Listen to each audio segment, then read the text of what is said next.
Love double threes. You Yeah. know, there's a statistic I saw. You've probably seen it as well.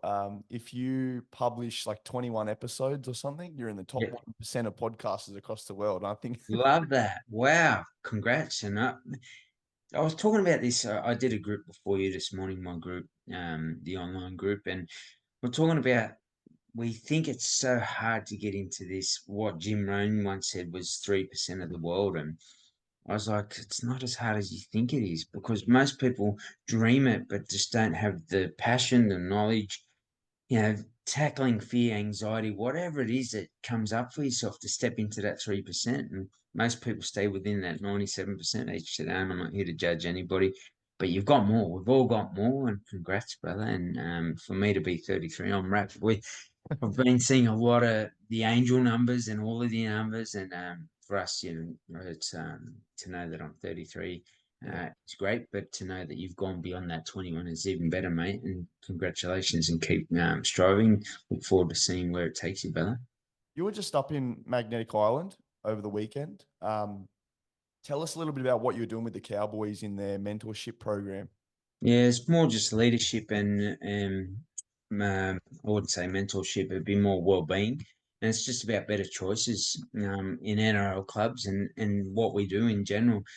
Most people, as I said, 97% of people will take a choice that's the easiest path rather than that of one that's around your goals, dreams, aspirations. And what we get people to do is see things differently through a different lens and perspective. And you'll never be what you can't see is a conversation I'm always having with people. And we start a workshop. They'll tell me, oh, I'm not fussed about money. I'm not fussed about that type of life.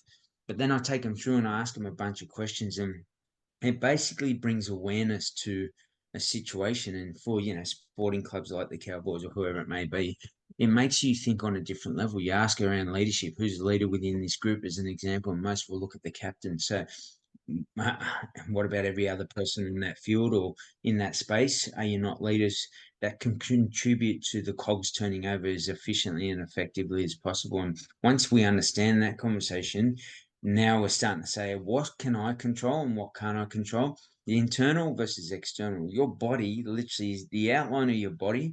That's the internal. That's what you control.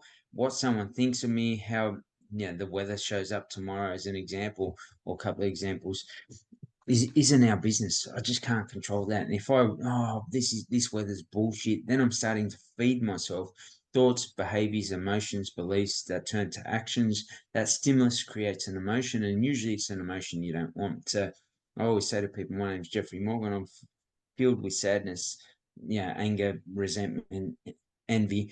Want to hang out. No one's going to want to hang out with that person. So don't do that to yourself. Treat that internal around your goals, dreams, aspirations. Be intentional and directional around that every single day. And I promise you, you end up in that 3% really, really quickly within a year. And it could happen within 3 weeks. It could happen within a year. But in general, if you know what you want, you focus on what you want. You, that person, you put an I in the middle. You are the center of your own universe. I can guarantee that I internally of what you control is what you live every single day. And someone else's business isn't my business unless it's something, someone was attacking an old person, then I'd step in and have a conversation. But in general, my business is my business. The rest of the world and what they choose to do or not do is theirs. And I'm not here to tell you you're right or wrong around what you've chosen. I am there to bring awareness that there is more to life, and those that want to do that will step into space. Those that most won't, 97% will doubt it. He wants our money, or who's he to tell me? Yeah. The ego will get in the way. The the self doubt from past experiences from that individual get in the way. Oh, that person's got an ulterior motive. Why is he doing that? Rather than saying, hey, this person's done it for years upon years. There's a passion behind that. That's who I align with. Let's rock and roll. And the outcome in our group, whether it's the elite coaching mindset group or the actual online program, has been like just priceless. Whether it's on a trauma level, elevation level, scaling level, people are just crushing life. And that's those small 3%. We're going to work with those, and we're going to continue to build that, and loving the journey.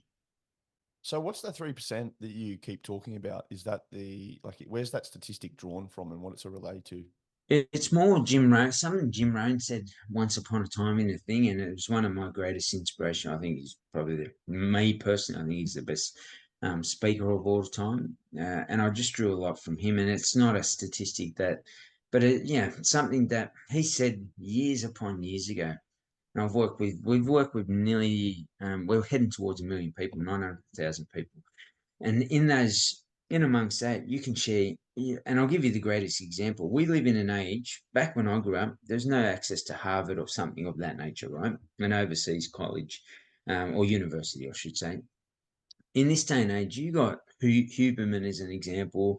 You got Joe Dispenza. You got these people that just you would not have been able to access. Tony Robbins, who's doing videos. Back in the day, you would have paid thousands upon thousands. And if I grew up in an area like Redfern where I didn't have money, those people will be on my wildest dreams. We've got access to those people at our fingertips in this day and age. But the difference between that education and inspiration to actually become a part of your motivation and your life on a daily basis is very minimal. And in those 900,000 people, as much as we get so many through the program, a small uptake towards the knowledge that's shared to becoming knowledge that's actually cared for. And that means that they actually apply that knowledge every single day. They're committed to that journey. And it's a hard one because, I had to build my business, talking about this in the group this morning, over 8 years to say, I'm going to build it to 3 year, 5 year projects with any organization, community, because we realize consistency is important. We go out, do the single talks. Yeah, they were great, but you'd walk away and people, I wish you came back. Well, guess what? Now we're going to come back for 3 years or 5 years. You get to choose that journey. And we found through that consistency, we've got a better uptake, but in general, we could share that knowledge and only a small percentage will uptake that. So if there's 300 people, you might get 30 people, if that, show up to the session on a regular basis. And we sign up to we do these programs. Start of the year, I had a program start. I had this many people sign up, and I had this many people actually show up on a regular basis. So all this information, education is pointless without application, and that's something. For those that listen to this, turning on Tony Robbins or whoever it is that inspires you, educates you, shares knowledge to elevate your life, you can't scale to another level of life if you don't grab that and then plug that in and build a brick upon another brick until that becomes, your little way towards the penthouse of life that you want. And that's where we sort of sit within society, and that's why that 3% for me after 900,000 people sits very relevant. There's no actual data on the correct amount, but I know it's a small percentage of people who are action takers, innovators, money makers, idea, takers that allow themselves to go from this level to this level. And that small percentage in between is a lot of thought, a lot of fear, a lot of anxiety, a lot of I can't do this, I don't know how to do this.